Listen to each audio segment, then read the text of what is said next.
કેમ છો મિત્રો? હર હર મહાદેવ, જય શ્રી કૃષ્ણ.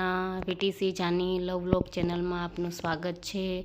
આજે આપણે અંટાળેશ્વર મહાદેવ મંદિરે જઈ રહ્યા છીએ. આજે એનું તમને ડિટેલમાં કહીશ કે અંટાળેશ્વર મહાદેવનું લોકેશન કઈ જગ્યાએ છે. લીલિયાથી થોડા આગળ જઈએ ને એટલે અંટાળેશ્વર ગામ આવે છે. અંટાળેશ્વર ગામથી થોડા આગળ ચાલો 1.5 કિલોમીટર તો ડાબી સાઈડમાં અંટાળેશ્વર મહાદેવનો ગેટ આવે છે.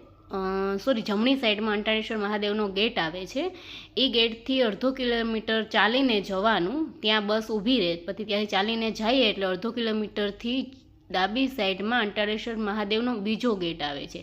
ગેટની અંદર જઈએ મિત્રો એટલે બે બાજુ બહુ સરસ ગ્રાઉન્ડ છે, ગાર્ડન છે, ગ્રીનહરી બહુ મસ્ત છે. એની સામે એક્ઝેક્ટ ગ્રીન કલરનું બોર્ડ દેખાય ને ત્યાં બાળકોને રમવા માટેનું પ્લે ગાર્ડન છે. હિંચકા છે, લસરપટ્ટી છે, રાઉન્ડ છે, ઘણું બધું છે અને બહુ સરસ લોકેશન છે મિત્રો. એકવાર જવા જેવું છે.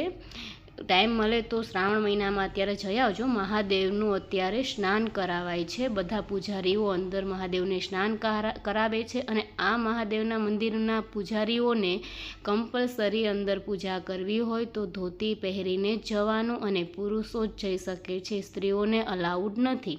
પ્લસ તેમાં સેલ્ફી પણ આપણે લઈ શકતા નથી. વિડીયોને ઉતારી શકીએ પણ ખાલી મહાદેવનો આવે એ રીતે.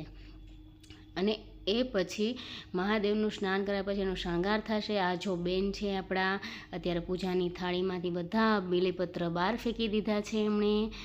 અને મિત્રો હવે જોઈ રહ્યા છે મંદિરને સાફ કરી રહ્યા છે. સ્નાન કરાવાઈ ગયું છે. હવે પૂજારી મંદિરમાં અંટાળેશ્વર મહાદેવને ભસ્મથી શણગારે છે. ભસ્મથી એમનો શૃંગાર કરે છે અને આ સફેદ કલરની ભસ્મ હોય છે તેનાથી જ મહાદેવનો શૃંગાર કરવામાં આવે છે.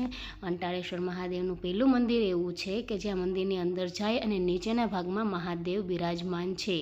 વધારે તો ડિટેલ મને નથી ખબર, જેટલી ખબર છે એટલી મેં તમને આજે કહું છું. અંટાળેશ્વર મહાદેવનો અભિષેક પણ થઈ ગયો છે, પૂજા પણ થઈ ગઈ છે અને આ એનું પૂજા કરેલું સ્વરૂપ છે. જય હો અંટાળેશ્વર મહાદેવ. અને આ વૃંદાબેન છે જે કાચબા સાથે રમી રહ્યા છે.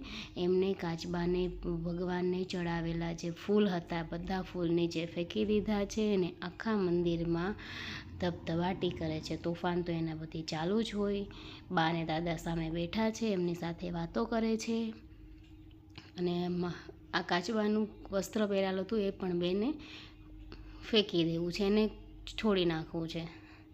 જો બેન કેવા હું કે તોફાન કરે છે.